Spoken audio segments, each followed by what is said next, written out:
hurt my friend. Good luck with your education. I recognise this is long. Feel free to skip if you don't have the time or patience.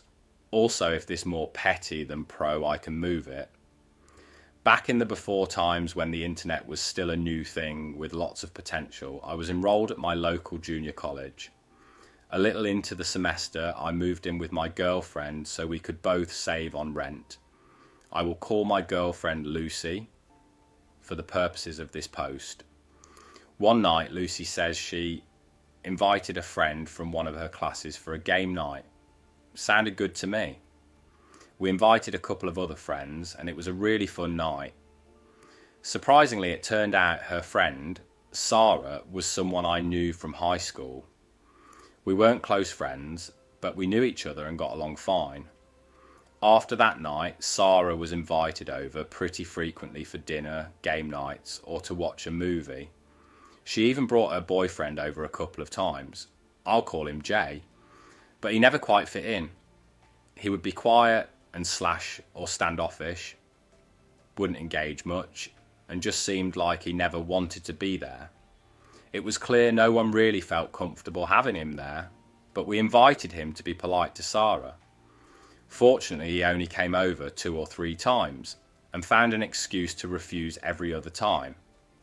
A month or 2 after this all started, Sarah called my GF crying and asked if she could come over. Of course, we said yes.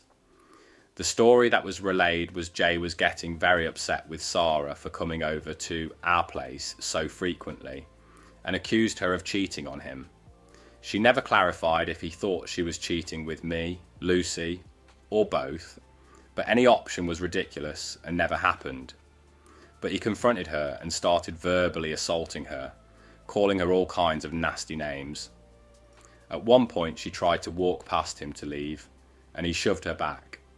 This caused her to trip over a coffee table, fall, and get a huge bruise on her butt and lower back. Lucy told me about the bruise as Sarah had shown her.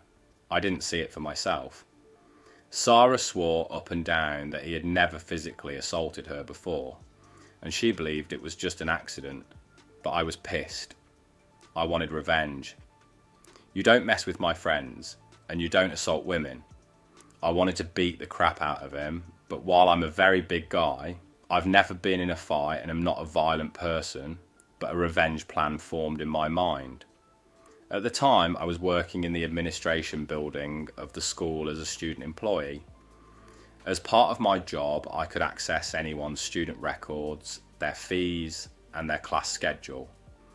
The date was fast approaching that was the last possible day to drop or add classes without penalty or specific permission. So I looked Jay up in the system, got his student ID number and the other information that I needed, and put my plan into motion. On the last day to change schedules, I used the dedicated enrolment phones in the administration building. Internet class scheduling wasn't a thing that was set up yet, and cancelled all of his classes. Not only that, but I went through and added every class I could find that had a course fee. If you owed a debt at the school, you couldn't get copies or your transcripts or anything else. Something that I didn't mention was that Jay was a foreign student and couldn't stay in the country if he wasn't enrolled with a certain number of units. I wish I could give more info about the fallout, but as I didn't want to get this traced back to me, I didn't tell anyone, nor did I pull up his records again for quite a while. I did get a little payoff though. Sarah was really worried about seeing him again. She had broken up with him the night after he pushed her, as they had an English class together on Tuesdays. She said that on Tuesday he was there, but there was also someone new standing in the class. He was standing because there weren't enough seats. The teacher, seeing that there were more people than should be held roll, and guess who wasn't on it? You're right, it was Jay. Apparently after I dropped all his classes, someone on the waitlist got in. Jay tried to argue with the teacher, but as Teach had the official class roster, and Jay wasn't on it, there was nothing he could do. Sarah said she never saw Jay in that class again. I don't know much more about what happened. Lucy and I eventually broke up so I didn't see Sarah very often after that. After a while, I did look up Jay's class schedule, and all of the classes with course fees were gone, but he didn't have any other classes on the books either. I wanted to assume he was kicked out of school, but I didn't try to confirm it. Either way, Sarah didn't have to have a class with him, and while he probably deserved more, he was definitely inconvenienced and possibly kicked out of school. Sometimes I worry I was too harsh, but then I remember that he deserved it. Mess with me, but not my friends.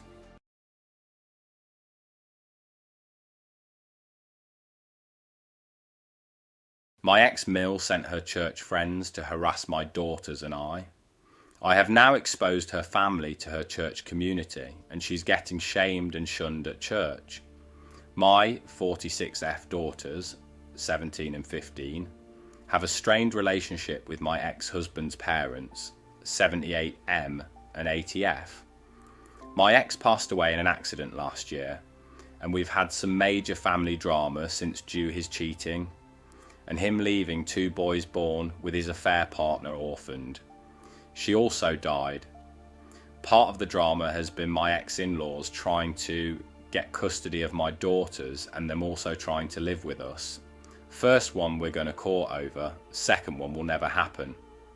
Where we live, there's a weekend market with fresh produce, eggs, meats, and other products straight from farmers. This week was extra special since it was my youngest birthday. Since her party is later in the month, I decided to give her a budget and set her loose on the market to get whatever she wanted, mostly chocolate and sweets. After an hour, I did start getting worried, and just before I called her, she called me. She was crying, saying some weird people have cornered her. I ran to her with my oldest daughter to find 6 older women berating my daughter for being unchristian, for refusing to spend time with her paternal grandparents, or for wanting to be a good big sister to her poor orphaned baby brothers. My daughters are the ones that found out about my ex cheating, and the babies, so they aren't fond of the kids. It's trauma, and they are working with a therapist. I got between the group and my daughter, telling my eldest to go pay the stuff her sister had, and to go to the car. Then I turned to the women, some who I knew from when we went to my ex-in-law's church, and ripped them a new one. They told me I was worst for refusing to obey my ex-in-laws like a good Christian wife. Barf. Eventually the screaming turned too loud and we were all asked to leave the market. I met with my girls in the car, the women following me like a group of vultures. I managed to get in the car and drove away. After my girls went to bed, I got online to talk to another member of that church that I'm in good terms. I told him about what happened, and after he apologised, he told me what was going on. My ex-mother-in-law posted this massive story in the church's Facebook group about how horrible my daughters and I are, how we are leaving them homeless and penniless. They inherited my ex's personal bank account and his life insurance, and how my daughters don't even talk to them. She also accused us of being the reasons she lost her grandsons. The boys are now living with distant relatives of my ex-husband. Basically, it was a sob story worthy of a Hallmark movie. And of course, they were getting all the love and support from the more extremist members of their church. This church and its members are a bit annoying, especially with LGBTQ+ topics, but they have a small saving grace. They are incredibly strict about cheating. It's a big no-no, be it from a husband or a wife equally. Now, how did she get around blaming me about affair children without exposing the cheating? She claimed the other woman was our surrogate since I was unable to have more children. Then said I didn't want the babies because they were boys, which is absolutely disgusting to be accused of. Well, I decided it was time to clean up this mess, and since I was mid-divorce when my ex died, I had all the evidence needed. And since the divorce wasn't completed, I don't have any legal ramification for releasing all the evidence. I was off the next day and went to a print shop to get copies of all the delightful pictures of my ex cheating, his text conversations with his affair partner, the ones with his parents confessing to his cheating and getting support from them, my ex-in-laws harassing me about the divorce, and my coup de grace, all the emails and text messages of them bullying my daughters about their baby brothers. In one of them, they call my daughters bastards, and telling them it was their fault their father died since they told me about the affair, and I began the divorce. This one was literally 2 days after my ex died. I paid extra for all of this to be printed in beautiful high quality paper. Then when I got home, I sat down for hours to make delightfully personalised binders. They look like the little prayer song packets the church give for everyone to take to sing hymns. The first picture when opening the binders is my ex and his side woman making out in our living room. Their faces are easy to discern and the girl looks nothing like me.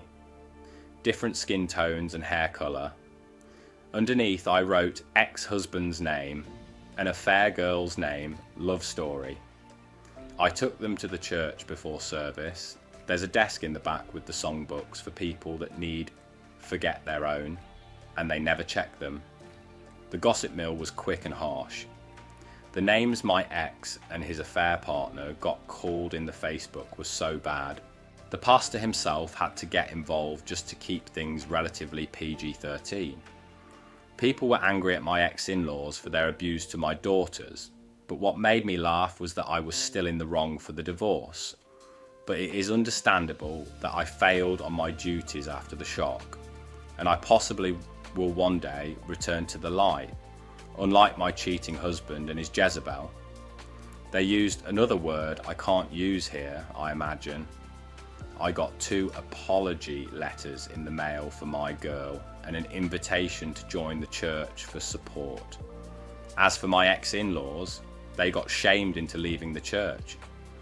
My ex-mother-in-law made a post on her wall about how alienated she feels and how no one cares for the elderly anymore. How she wished her great son was still alive since he would have taken care of her and her husband.